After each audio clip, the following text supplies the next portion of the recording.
Liam, it's not often, in fact I think it's 10 years since Celtic had to bounce back from back-to-back league defeats. What's that feeling like?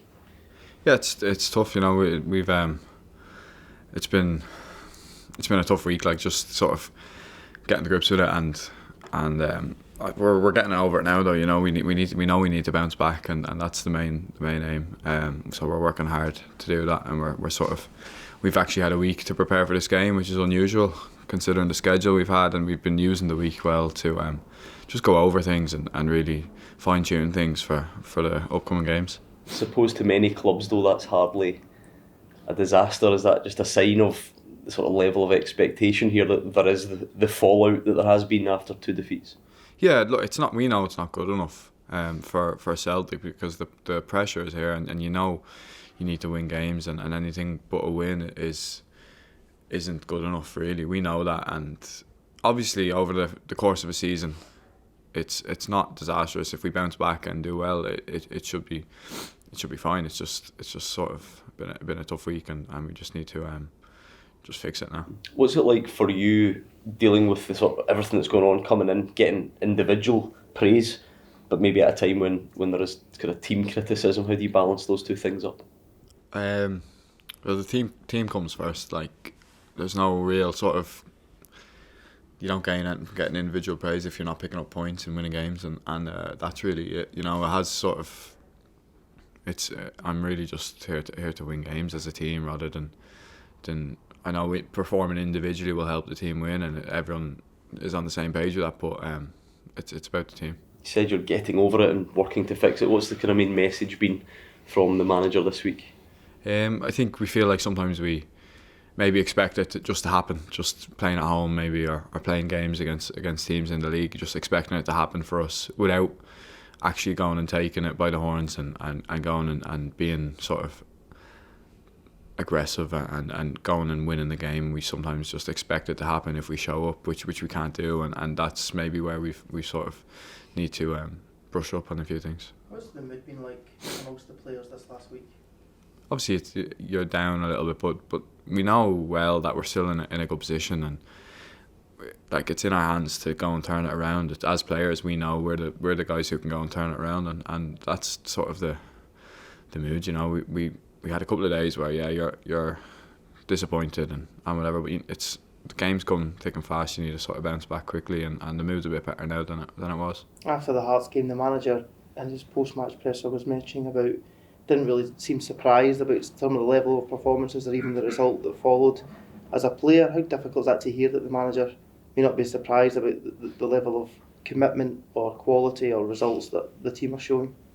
Yeah, I can see where he's coming from. It's not nice to hear that, but obviously you can see where he's coming from, where performances probably haven't been where they should be. So I think he makes a good point, but it does hurt as a player to hear that, and I think we need to change that and not let that be the case again.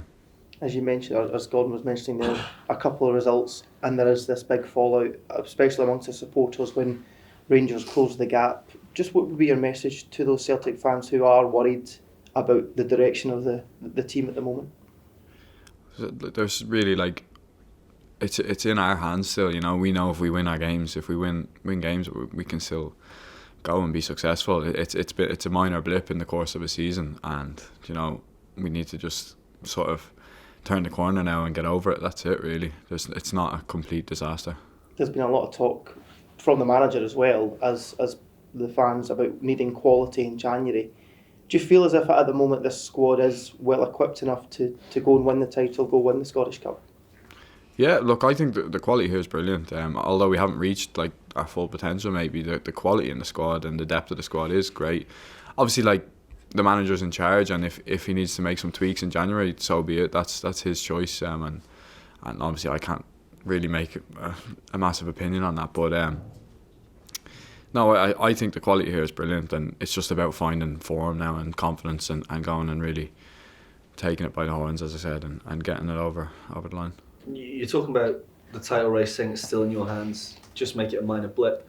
Do you as players talk about the title race, the fact that the points gap is shortening? Is that something you discuss in the changing room? No, not at all.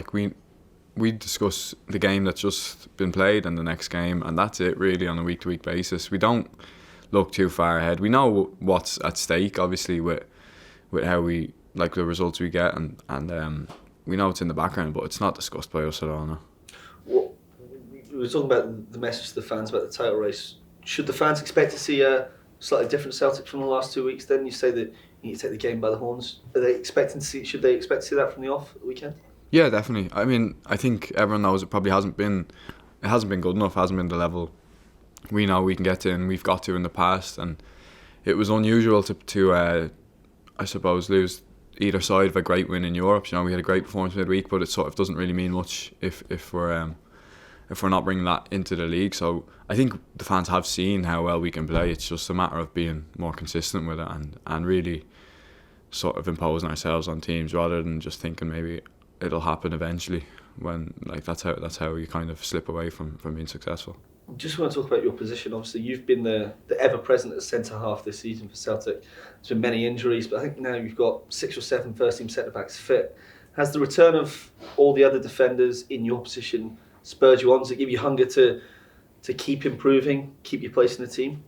Yeah, definitely. I'm always hungry to improve, but when you know there's people like chomping at the bit to play games and there's sort of a deep squad and we have lots of numbers, you know that there's pressure on you to play well, and obviously for defenders we want to keep clean sheets, which we haven't done over the last couple of weeks, and that's sort of where I want to improve and just be stronger defensively and not concede as many goals. And I think as a team, if we do that, we'll win our games. Yeah. How's the relationship been between all of you centre halves? Because talking about yourself and Cameron seem to be the first choice in the team sheet. Then you've got internationals like Nawrocki and Lager Bielka, and Nat Phillips come from Liverpool. Stephen Welsh, who's been here a long time. How do you all get on? Is it competitive? Are you all friends? How does it work? I think everyone in the dressing room is friends. There's no cliques or no sort of enemies. You know, we're all friends, but we know we're all competition at the same time. So it just really pushes. We push each other like subconsciously, I suppose. You're being pushed. Everyone knows they're being pushed, and the guys who aren't playing maybe as much as they want to be are really eager to get into the team. So the standard of training and it's just been brilliant, you know. So I think that it's really a positive thing, and there's no real sort of bad blood between anyone at all. Take you back to the end of the Hearts game, that reaction from the Celtic crowd as a professional player, a Celtic fan and whatnot. How did that strike you when there was that such intense reaction from the defeat from the supporters? I think it was a build-up of obviously losing the previous game and the 2 games. Yeah, it's not good enough. They're entitled to have a go if they feel like it's not good enough, and clearly it wasn't. And they spend a lot of money coming up to Christmas.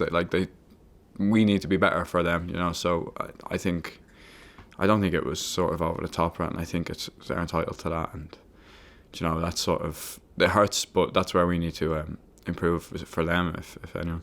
Must light a fire under you for Livingston then. Yeah, it does. No, 100%. Yeah.